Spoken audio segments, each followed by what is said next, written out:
పెద్దపల్లి జిల్లా Godavari ఖనిలో Indo American పాఠశాలలో దారుణం జరిగింది.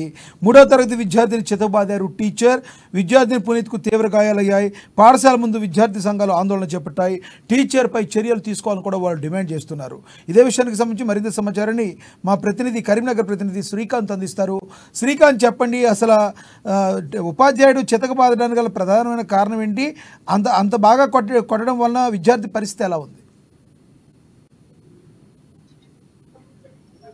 తమ పిల్లల బంగారు భవిష్యత్తు కోసం విద్యార్థులను ఏరి కోరి మంచి పాఠశాలను ఎంచుకొని వారు ఉన్నత స్థానంలో స్థిరపడాలంటూ కూడా ప్రతి తల్లిదండ్రులు కూడా ఆకాంక్షిస్తుంటారు. ఇదే క్రమంలో అందమైన రకరకాల పేర్లతో కూడా కొన్ని విద్యా సంస్థలు వ్యాపారానికి తెరతీస్తుంటాయి. అంతేకాకుండా కొన్ని విద్యా సంస్థలలో అసాంఘిక కార్యక్రమాలు కూడా చోటు చేసుకుంటాయి. ప్రధానంగా చెప్పుకుంటే పెద్దపల్లి జిల్లాలోని గోదావరి ఖని పారిశ్రామిక ప్రాంతంలో ఈ ఘటనలు ఇటీవల కాలంలో తరచు చోటు చేసుకుంటున్నాయని చెప్పొచ్చు. గతంలో మనం అమ్మా న్యూస్ లో ఎక్స్క్లూజివ్ గా కూడా ఒక విద్యార్థిని చితకబాదిన ఘటన ప్రసారం చేశాము. అంతేకాకుండా మరొక విద్యార్థిని పట్ల కూడా పాఠశాల యాజమాన్యం ఏదైతే ప్రవర్తించిన తీరు కూడా వెలుగులోకి వచ్చింది. అంతేకాకుండా ఈ రోజు తాజాగా 3 సంవత్సరాల బాబు ఏదైతే 3వ తరగతి చదువుతున్న బాబును విద్యార్థి చితక బాధటం పట్ల అంటే కర్కశంగా కూడా వ్యవహరించినట్టుగా కూడా చెప్పవచ్చు.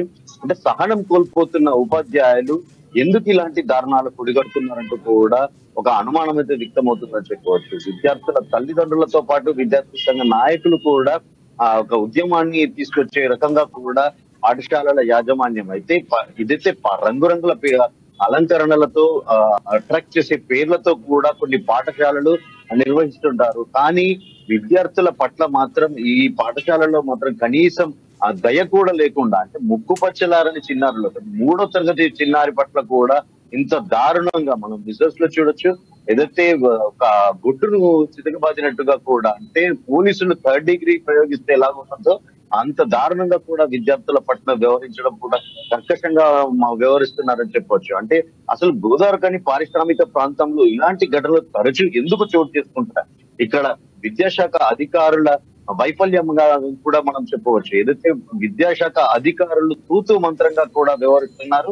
దీనికి సంబంధించి ఎలాంటి చర్యలు గతంలో ఇలాంటి ఘటనలు చోటు చేసుకున్నప్పుడు సదరు యాజమాన్యంపై డిఓ ఏమన్నా చర్యలు తీసుకున్నారా? అయితే కాసేపటి క్రితమే పెద్దపల్లి జిల్లా కలెక్టర్ ముజమ్మల్ ఖాన్ ఏదైతే అసలు ఇలాంటి ఘటనలు ఎందుకు జరుగుతున్నాయి, విద్యార్థుల ఇళ్లకి సిడబ్ల్యూసి అధికారులను పంపించి కూడా ఒక వివరణ తెప్పించుకునే ప్రయత్నం అయితే చేస్తున్నారు.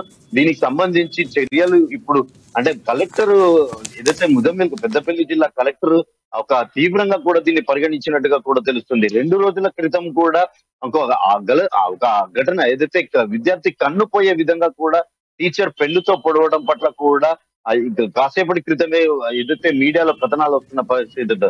ఇదంతా కూడా ఎందుకు వ్యవహరిస్తున్నారు, ఇలా ప్రైవేటు యాజమాన్యాలు ఎందుకు ఇలా చేస్తున్నారు, విద్యాశాఖ అధికారులు ఏం చేస్తున్నారంటూ కూడా కలెక్టర్ ఇప్పటికే ఆగ్రహం వ్యక్తం చేస్తున్న పరిస్థితి. అయితే స్థానికంగా పోలీసులు కూడా కేసు నమోదు చేస్తున్నప్పటికీ అయితే విద్యాశాఖ అధికారులు మాత్రం చూసి చూడనట్టుగా వ్యవహరించడం పట్ల కూడా విద్యార్థుల తల్లిదండ్రులతో పాటు విద్యార్థి సంఘ నాయకులు కూడా ఆగ్రహం వ్యక్తం చేస్తున్నారు. Laxman, thank you Srikanth.